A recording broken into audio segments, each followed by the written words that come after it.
And I believe we, as Africans and as Kenyans, we have culture that is solid, that is good, that gives us very good principles that help us to stay together. However, there's an excess on certain areas. For example, if we look at the culture, culturally, we'll bring the aspects of roles. What's the role of a woman? And you will find the emphasis on roles will be different from the urban to the rural setting. There'll be more emphasis on roles in the rural more than the urban, but they are there nonetheless.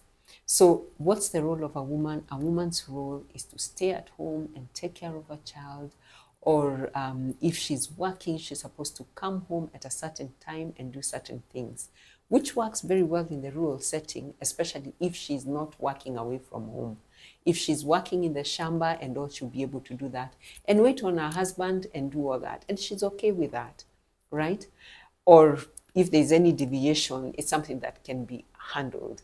But when we come to urbanization, the woman is at the office with a man, and her shamba is basically in the office in an urban setting. She's competing with men and everything, and she's earning much more sometimes and a lot of times, because then we know over the years with the feminist movement, there's been a lot of women being advantaged in terms of opportunities than the men for economic empowering. That is raising challenges, because like if we look at the women who've been out, a village woman, not even known, overnight she's a celeb. And she goes and she's earning a lot of money. So there's the whole issue of where does this money go? And the culture is when you earn, you bring the money home, and the man decides how that money is going to be used. But with the woman being empowered, even though she's in the village, she has a mind of her own. And so perhaps issues of culture where there may be resistance, let a person place that money on the table, and she will either place a bit or not much, because she has money of her own and she wants to use it in a certain way, which may make the man then take the path of feeling inferior. And when he's feeling inferior, aggression kicks in. And when there is more resistance, there is more aggression. Because then one is feeling, who do you think you are? And, what is this new culture? You've gone to the Western world and you've brought in a new culture here, which we can't take. And more resistance and threats on the man, and he's beginning to feel emasculated, then the aggression can lead to spaces of death. Now, also, when we look at men the other way around, there are certain things that are also happening, where you find even the men in the therapy, there are reports of physical violence, from the women to their spouses or to their partners. And it's when it gets to that space, we are also seeing violence escalating, where we are finding a lot of, women saying that, I'm being strangled, or the man is doing this to me, extremes. And you're just thinking that we can't say is cultural from our forefathers or 4 generations. There was no strangling, those days. So there's an aspect of where you can see men now are using excessive force to try and contain the woman and keep her in her place. Yet things have shifted and things have changed. So that's where I see the role of culture. Then when you look at the social aspect, is where we say the society, there are societal norms. The norms that we say this is what is normal, then there's a lot of culture in it. And it's a social construct, meaning it keeps changing. So the society has certain expectations, whether it's in way of influence, this is what a woman does, or this is what a man does. There's pressure that's coming from the society in terms of if you go out and you have your money, if you're a celebrity, this is how you should behave, this is how you should carry yourself. By the way, just know. And there's a lot of support also that's coming from family, individual families, because you see, even when there's marriage, there's pressure from society and communities. Why are you doing this? Why are you letting your woman do this? In our culture, it doesn't work like that. And then on the other hand, perhaps the woman is being told those days are gone, when you just used to give everything to the man. We need to put this on a space where we can share. Then the third aspect of economic It is so real, especially right now. We're living in really tough times. And a man who could be a husband and the head in that home may have lost their job, or they don't have similar opportunities. You know, although in as far as sports is concerned with the recent happenings, we can't say that the female, it was gender favor. You know, it is talents that people have, and they get the exposure that they, you know, they get to their advantage, whether male or female. But I think the economic spaces where if it's the husband or the man or the partner who's come home, he's used to him being the provider. Whether he's bringing 2 shillings or 4 shillings or 1,000,000 shillings, he's a provider. And overnight, this woman has money. And, you know, when she comes, there's a way he wants it to be used. So it becomes a power thing. And it's difficult. Priorities also become a challenge because he may want the money to be used this way. She would want the money to be used in a different way. And there's a tug of war there. And a lot of times you will find that the woman is thinking about the children. You know, what about the kids? What about this? And so there could be economic priorities that are different, that actually have to do with male female differences, as opposed to that, you know, one wants to misuse the money. The man will think about, we need to put this money in a structure, we need to build this, we need to give our parents, we need, I have siblings, I'm educating. It's cultural. The woman will be thinking, how about the children? You know, we need to get them to have this, we need them, things in the home, we need to get cows, we need to milk them. That's how a woman will be thinking. So a lot of those differences in terms of economic priorities have to do with male-female differences, which, if addressed, all these things addressed, would be very helpful.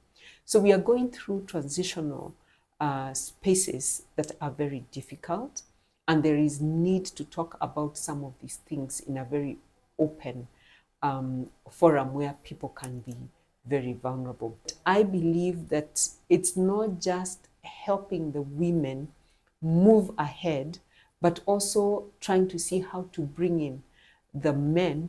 And when we say that, when we call women and men, those are older people, but we are socializing our children. And we need to help them because we saw the Gen Z issues. These are our young girls, daughters, and sons. How are we socializing them as they get empowered? How do they bring that home in a manner that also keeps them safe? But also, how do we help the men be able to deal with the challenges of a woman who is moving forth and take it in and be able to work as a team? So no one has a right to take anybody's life. But for someone to get to that extent also, I would say they are not okay. Violence does not come with death. There's always a journey of abuse. These days we talk about emotional abuse. So we have emotional and psychological abuse as well as physical abuse. Physical abuse is advanced. It begins from an emotional point of view. For example, where you feel disrespected, how would disrespect show?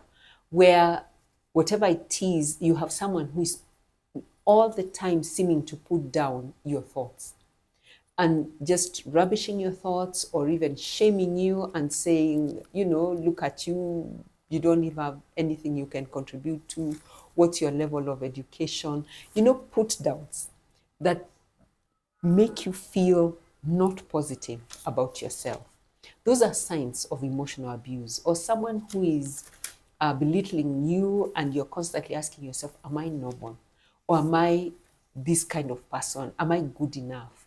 Am I able? Am I capable? And yet before that, you are able to do that.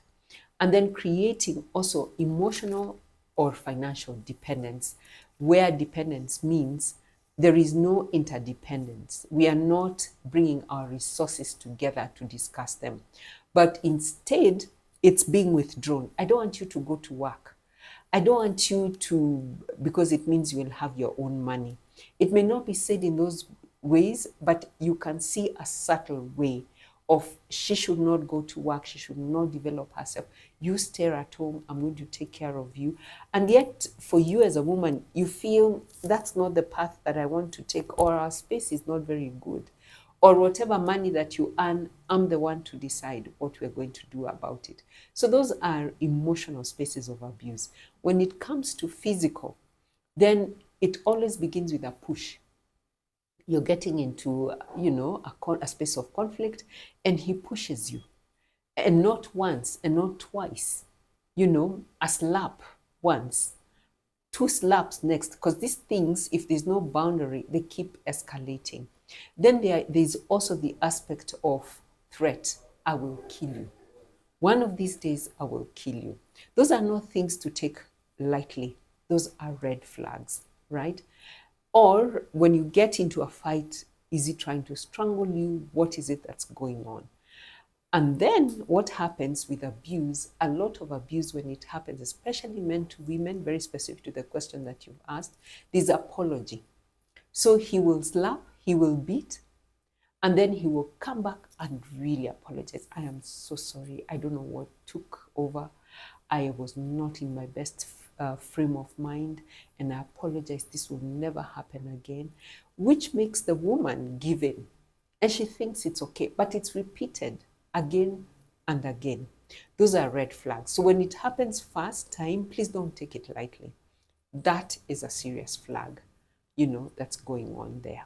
So that's what I'll say. It's an escalation on a spectrum before it gets to a place where somebody is lighting, the home or something. But there will be verbal things. But I think also, let me just say another sign is watch out for also the man you're with. What's his behavior? Because you may also have men who are dealing with mental illness, very depressed. And they will come and they are quiet and they are not talking. Watch that behavior, what's going on. And even before it gets to you, how are they relating with the children? How are they relating with their family members, siblings, and all that? So for someone who will pour kerosene on you and light you up, they are not okay. There's something very wrong. And it didn't begin today. There's a journey on it. So women looking out for that. What am I seeing? Is this person even sleeping enough? Are they pacing around a lot of times? Are they disappearing from home? Are they carrying weapons? Are they talking to other people? Are they irritable? Are they also showing aggression in different ways? And to look out for that in your spouse so that you are able to see signs. And then I would say, if you see the signs, our first support is, can we reach out to people we trust who can help us, address the matter. The heart is not so smart. The heart is not so smart. When we talk about matters of the heart, sometimes you ask, what happened? You're so educated, or you're so exposed, or you've been cancelled. What's wrong with you? And it's just matters of the heart. The heart is not so smart. And because it's not so smart, it is good to be able to seek help. And the aspects of lack of smartness, how do they manifest? Hope, he's going to change. Hope, he's not going to beat me again. Hope, he didn't mean it. And yet he repeats it, not once, not twice. That will make people stay. Another aspect is the economic aspect. That if I went, where would I go? If I left this relationship, where would I go? Who is going to take care of me? I have children. Who is going to take these children? So I'd better stay, the aspect of better the devil I know than the one that I don't. And so people will stay because then they're saying, where will I go? How will I manage this? And I don't have anything of my own. I don't have any money, with me. Then the other one is stigma. We tend to idolize, the fact that marriage seems to be the beginning and the end. So if I leave, what will people say? I'm going to be stigmatized. I will be isolated. I'll be a suspect to every married woman because then they think I'm pursuing their husbands. I will not be treated well. I'll be discriminated. And those are realities on the ground. So the fear of this is not how I want to end up. Then also the fear of these children. You find a lot of women will say, I'm staying for the sake of the children. Because if I leave, what's going to happen to these children in terms of maybe their education, or if I left them with their father, what's going to happen? The wife would rather stay so that then they are able to take care of the children. But also other aspects is I will not be taken seriously. I will not get protection. People will not esteem me in a certain way because I don't have a husband. You know, he left, so I must have been the problem. So people are going to think of me in such ways. So such things would make people stay on. Self-esteem issues. I don't think highly of myself. I don't think myself deserving of better. And because I don't deserve better, let me just stay. So that even when I see the red flags, I don't question them. I think it's going to change. It's going to be different.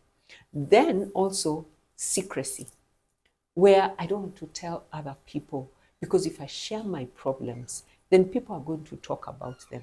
Then people are going to say. So then people stay with their problems without talking about them. In the olden days, there were structures that actually took care of that. Because then there was a clan you could go to, there were women you could speak to, the men could talk, there was people being reprimanded in a certain ways. There were just no-go zones for women and for men. Of course, there were certain aspects of those cultures that were not good, were very discriminative. But I think the principle of a problem shared is half solved.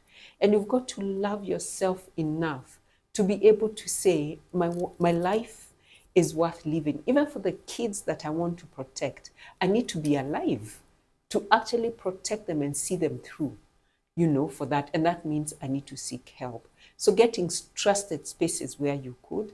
We are now having more spaces of counseling. We're in different counties and people can reach out, you know, or even radio programs that can educate the masses, people who are not able to access, you know, these facilities. So those are things that would make people stay, the spiritual aspects that God expects me to submit.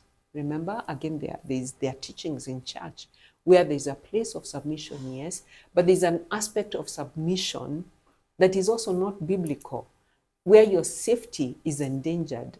I mean, would that be God's will, that you sit there and be killed because you're obeying scriptures? There's a problem there. So there are different reasons that would make a woman stay. I think we need to have avenues where actually, while these women are becoming rising stars, because it is visible, they are also, as part of the program of them waking up every morning to go for drills or to try and help them work towards their sports and getting excellence, counseling needs to be incorporated as part of that program. So that then, how do we help them handle empowerment with the challenges that come with it? And I would say it should not just be for the woman. If she's in a relationship, marriage, she has a husband or a partner, that's a significant other person. They need to be part of that program. So that then they are helped as a couple to see the challenges that are likely, you know, to come through, because they may not see them. And they are helped to work through that. So I think it's just the aspect of incorporating psychotherapy, counseling as part of the program that helps them to move forward. If that program is not there, I think it should be possible for them to reach out, you know, because if we can share this widely, then we shouldn't just be saying she needs to fear to progress, because if she fears, then she's going to be killed. But it's to try and see, are there avenues that she can reach out for help, but help not just for her, but to help the significant people in that.